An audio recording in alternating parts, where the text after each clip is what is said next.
have you thought already about putting together a sort of Christian or Catholic set? Yeah, for sure. There's so much content. Yeah, it must just be an untapped. Yeah, there's a crazy there. amount of stuff I'd like to talk about. Of course, I'm working on the hour I have now, so I haven't really written a lot of new stuff, but even the hour I have now has nods to Catholicism in it. Like, I do this joke about going ghost hunting with my mom. That's what my new special's mostly going to be about. This big long story about going ghost hunting with my mother, where she like challenges me to go ghost hunting, and we have like a paranormal experience, and like ghosts are real. And if ghosts are real, what does that mean for spirituality and religion and all this other stuff? And I make jokes about Catholicism in there and reference it. And I think it's just funny how that like very naturally took place, you know? Yeah. And so it's been good. I do want to do like I feel like you want jokes. I feel like you want to make fun of your beloved Catholic faith in the way you would make love of a dearly cherished friend.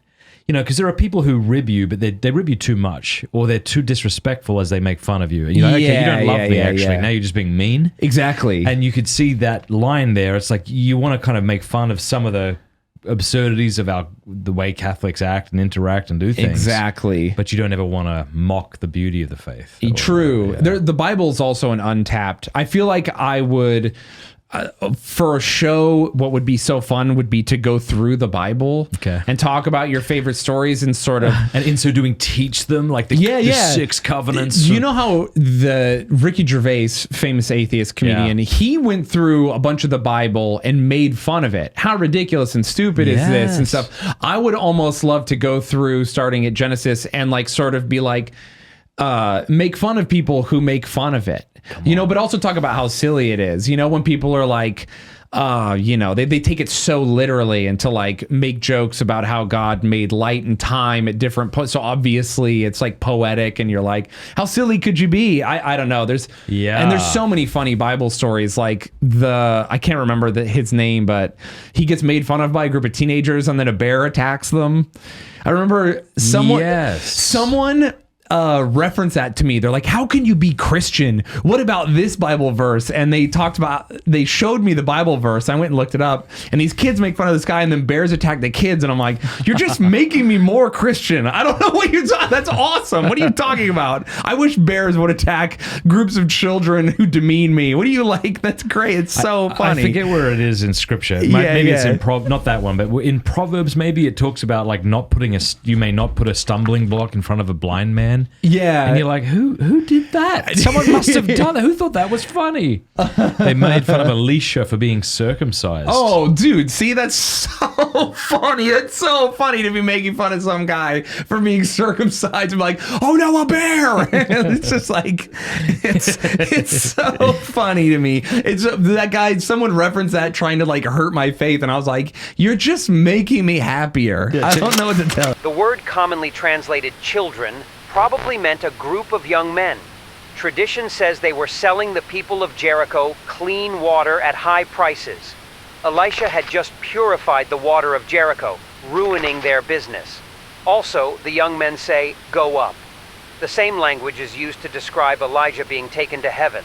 The scene is showing Elisha surrounded by a large group of angry, evil young men who were telling him to die. Shayne's right, though. The story is hilarious. Check this out. Leviticus 19:14. You must not curse the deaf. Who would do that? He can't even hear you. Leave him. Or place a stumbling block before the blind. Who is doing that? That's and is he doing so it, funny. turning around to high-five his friend who's like, no, I'm not high-fiving that. That was really low, dude. They're table-topping blind guys or whatever. Someone had to do that for God to be like, please don't. What are you doing? Oh, it's so funny. It's also clearly like a verse about how you shouldn't demean the disabled. Yeah, that's not a good idea. In general. Yeah. It's so funny. I love Ricky Gervais's line about, they say you shouldn't punch down. Well, if it's a midget, I have to punch down, or else the little bastard's going to get me, isn't he? What am I supposed to do? I love that. So I would like to do more Catholic content, more like content that just has to do with faith and is fun, in a way that I think maybe other people haven't been doing. I would love to like take absurdist storytelling and apply it to like the Bible and faith for sure. how interesting would it be to like write comedy about the true presence in the Eucharist? You'd have to show me what that looks like. I know, that's the thing. It's like, know. I don't know what that looks like, but just to think about like doing jokes that talk about that is so interesting to me. Like how would one even do that? Because it can be done. And it could be like evangelical in a way where you're evangelizing, but also in a way that's just funny and thoughtful, you know? Because I do that with other stuff. And I've seen other comics do that. Like Mike Birbiglia does that quite a bit in his comedy, where it's like he talks about something like, you know, cheating on his girlfriend and how like immoral and wrong that was. But in talking about that lesson, he's very funny the whole way through. He has one of my favorite lines in all of comedy where he's talking about being at this comedy club and the waitress tries to sleep with him, and he's in a committed relationship and he sleeps with her, and then the whole audience isn't expecting him to have said that, and they gasp and they go, oh, and he goes, yeah, I know, I was there.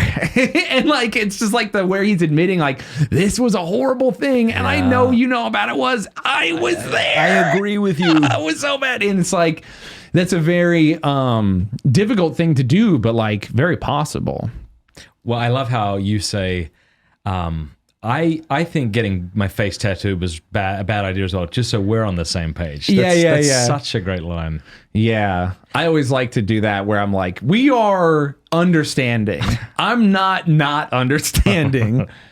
I want to tell you about Hallo, which is the #1 downloaded prayer app in the world. It's outstanding. Hallo.com/Matt Fradd. Sign up over there right now and you will get the first 3 months for free. That's like a lot of time. You can decide whether it's useful to you or not, whether it's helpful. If you don't like it, you can always quit. Hallo.com/Matt Fradd. I use it. My family uses it. It's fantastic. There are over 10,000 audio guided prayers, meditations, and music, including my lo-fi. Hallo has been downloaded over 15 million times in 150 different countries. It helps you pray, helps you meditate, helps you sleep better. It helps you build a daily routine and a habit of prayer. There's honestly so much excellent stuff on this app that it's difficult to get through it all. Just go check it out. Hallo.com/Matt Fradd. The link is in the description below. It even has an entire section for kids. So if you're a parent, you could play little Bible stories to them at night. It'll help them pray. Fantastic. Hallo.com/Matt Fradd.